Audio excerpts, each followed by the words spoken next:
folks are saying. What do you say to that, Lane Johnson? I say, what an opportunity. I remember when I was a young player and trying to prove myself, and as much as you may not like some of the criticism, that could be your best motivator and best ally throughout the thick of it. I think you can ask the majority of players, and they'll say the same thing. So the good thing about Jalen is that he's always very composed. He's a great leader. He works hard, and he's just a tremendous athlete. And I think you only saw a little spark of what he can be last year. And I think with the compliments of what we have, offensively, I think we can explode this year. But, the main thing Coach Sirianni keeps us in check is, he teaches us, just one day at a time and stay in the moment and control what you can control, which is easier said than done. So this is Hurts' team as far as you're concerned, not just this year but beyond, Lane. Yeah, exactly.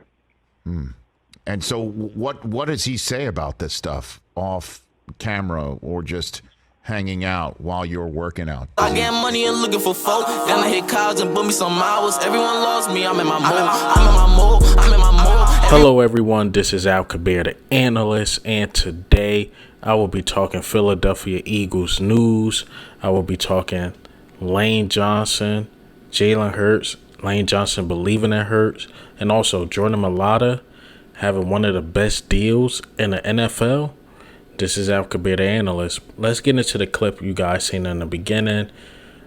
Lane Johnson was on the Rich Eisen show. It's hard for me to pronounce his name. I believe it's a Swedish name.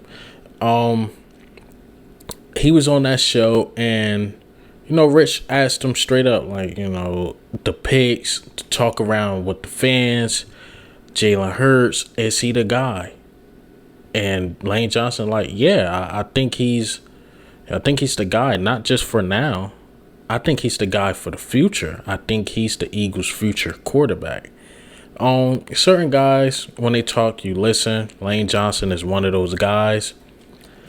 I believe Lane Johnson really believes in Hurts. I don't think this was just talk, because he could have wiggled around we just trying to get better, or he could have just said things about the team.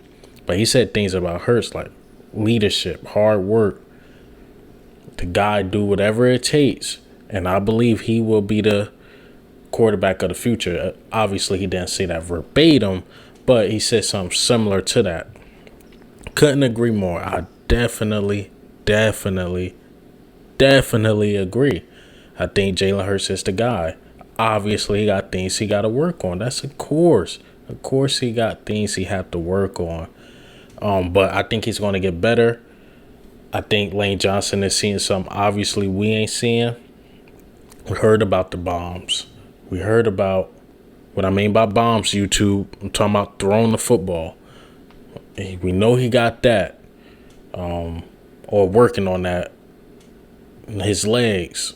I think he's an up-and-coming quarterback. I think he's one of those guys. Salute to NFL.com.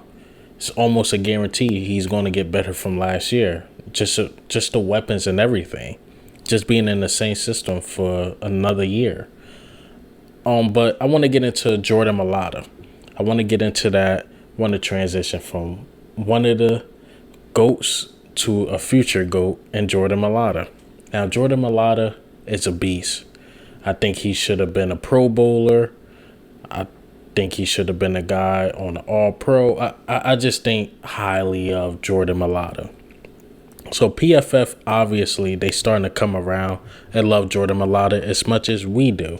First, they had him as one of the most, I think it was something like most impactful or something like that, tackle in the league. Not first, I think they had him like third or second. Obviously behind Trent Williams. That dude is a beast with the 49ers, but he's very important on this line. He's the future. And how we got him on a deal where it's though, out of the tackles in the league, he's the 15th highest paid. And obviously, there's not 14 tackles better than Jordan Mailata. And it's not like how we cheated him or Jordan Mailata cheated himself. I think how we played the market right, and I think Jordan Mailata is satisfied of what he's getting. So it was such a good bargain deal. It's like, man, Jordan Mailata if he leave us right now, he's the highest paid tackle. Guaranteed. Guaranteed. So salute to Howie making that happen, because he could have waited. He probably could have waited, and then, Jordan Mailata could have took him to the bank and robbed him. But Howie like to get these deals done early, like the AJ Brown deal. It look crazy right now.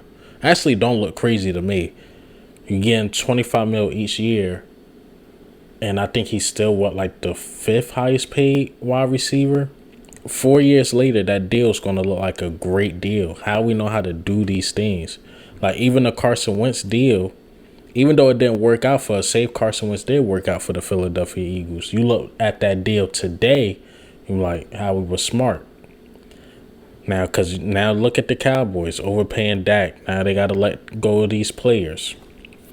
So I think Howie, if Hurts prove himself, I think Howie's going to basically do the same thing with Hurts. Whereas though the deal might look crazy, but as years go on, you're going to be like, that was a good deal.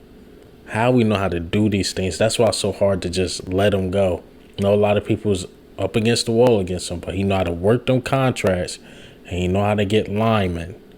It's one of the things he know how to do. So when you look at Jordan Mailata contract today, even at the time, I said it's a good deal for both parties. It's a very good deal. But hey, man, what do you think and how do you feel about what Lane Johnson had to say about Hurts and about Howie and Jordan Mailata deal? But this is Al Kabir, the analyst. Ghost.